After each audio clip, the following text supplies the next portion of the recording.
लो,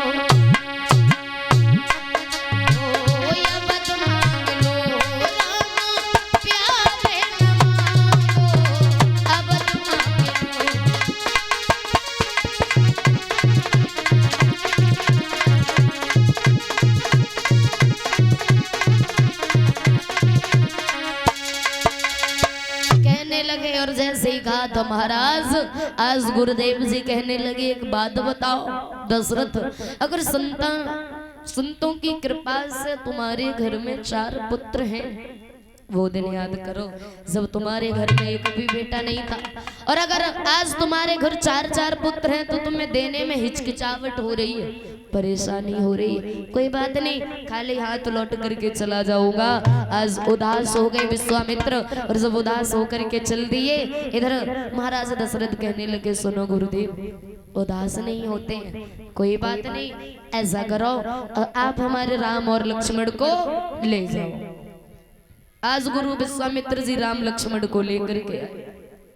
धीरे धीरे समय बीतता चला गया। सबसे पहले उन्होंने राम लक्ष्मण को धनुष वाड़ की विद्या सिखाई, सबसे पहले धनुष वाड़ चलाना सिखाया, और उसके बाद में धीरे धीरे समय बीतता चला गया। अब इधर देखेंगे कि सीता जी का जन्म कैसे हुआ था।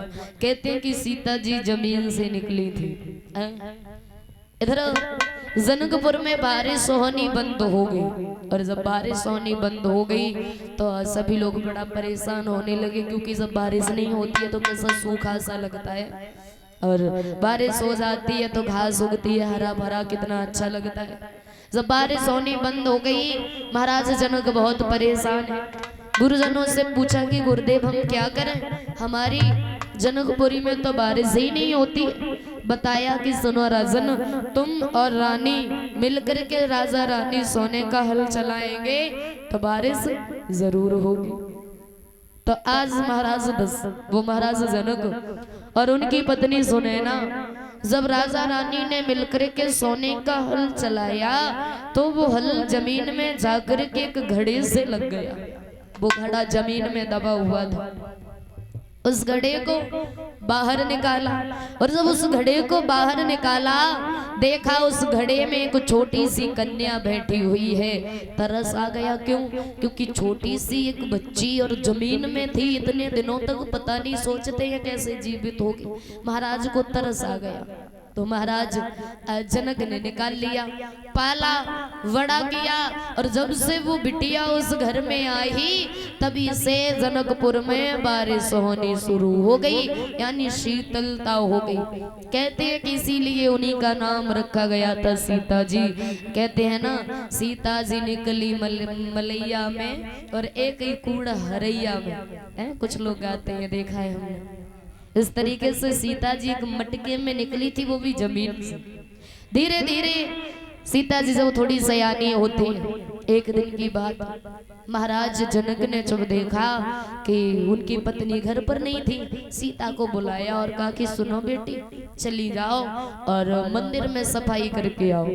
महाराज जनक के यहाँ पर एक धनुष था, वो धनुष जब किसी से उठा नहीं तो महाराज जनक ने उसी स्थान पर रखा रहने दिया और वहीं पर उसका मंदिर बनवा दिया और पूजा किया करते थे उसी धनुष की। तो मैया सुनैना घर पे नहीं थी, सीता से कहा कि सीता जाओ मंदिर की सफाई करके आओ, हम पूजा करने जाएंगे। तो सीता जी जब आई तो सीता ने क्या देखा, मंदिर तो साफ है लेकिन जब धनुष रखा है ना, उस धनुष के किनारे किनारे से घास उगी हुई है, छोटा छोटा सा कूड़ा भी पड़ा है, धूल मिट्टी छाई हुई है। और जैसे ही सीता ने देखा तो एक हाथ से उस धनुष को उठाया और दूसरे हाथ से उस धनुष के नीचे लीप दिया, साफ कर दिया। और महाराज जनक ने जब देखा,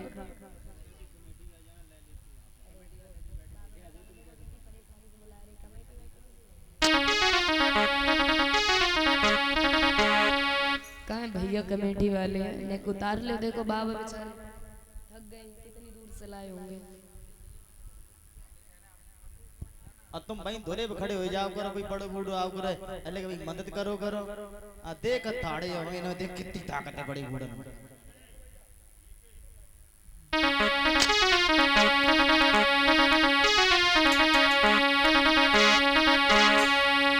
कि श्री